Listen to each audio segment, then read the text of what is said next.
In the 2010s, the financial world saw something that shouldn't be possible. There were two people. One was a Harvard-educated Wall Street executive, and the other was a janitor who cleaned bathrooms. I'll give you 5 seconds to guess who ended up rich. 5, 4, 3, 2, 1. Well, the Harvard executive stood in a courtroom and said bankruptcy, and the janitor, he died with $8 million in the bank. So yeah, what the hell happened? I'm Zain, your money psychologist, and this is the psychology of making money. So why did the rich man fail? On paper, he was untouchable. Elite education, top-tier Wall Street career, millions earned over decades. But here's where things quietly broke. His success didn't just make him confident, it made him feel exempt from rules, thinking he can take any risk he wants without downside, or that rules didn't apply to everyone. That is called overconfidence bias, the belief that past wins mean future immunity. Like thinking, I'm smart, I've done this before. And that belief fed the real killer. He locked himself into a luxury identity, like having a massive mansions like his friends, huge mortgages, a lifestyle that couldn't easily shrink. And then the 2008 crisis happened, and everything fell apart. His income slowed and he wasn't able to pay the massive mortgage on the house, and he filed for bankruptcy. So what was the janitor's secret? Simple: the power of doing absolutely nothing. Compounding.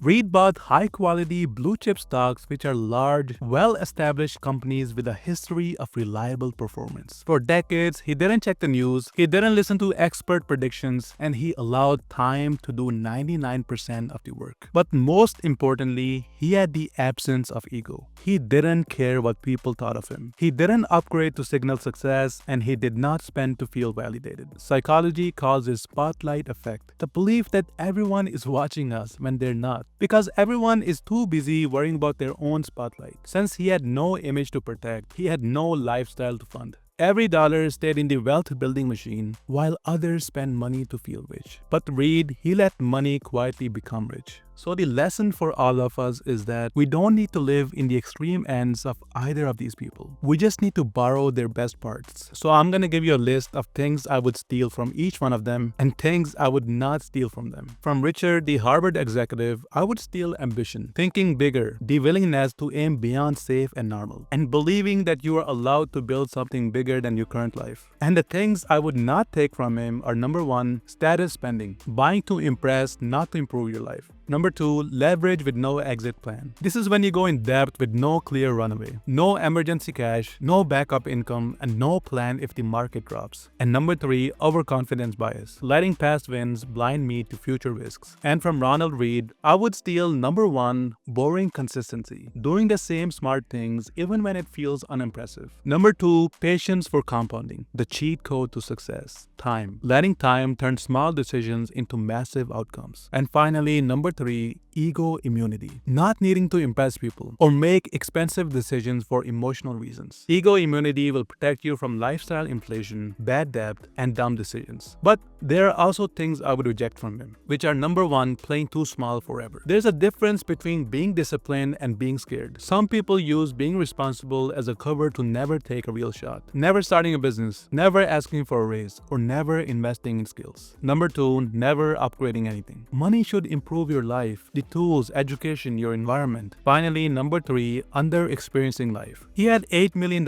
in a bank and he died. What's the point of all that money if you're not going to use it when you're old? And that is why we have to remember that some moments have an expiration date. Experiences that shape you. If you delay all joy until someday, you might reach someday and realize you forgot to live. The point of money isn't just security, but freedom and meaning. So money doesn't reward intelligence, it rewards behavior. The goal isn't to look rich, and the goal isn't to live small. The goal is to live intentionally.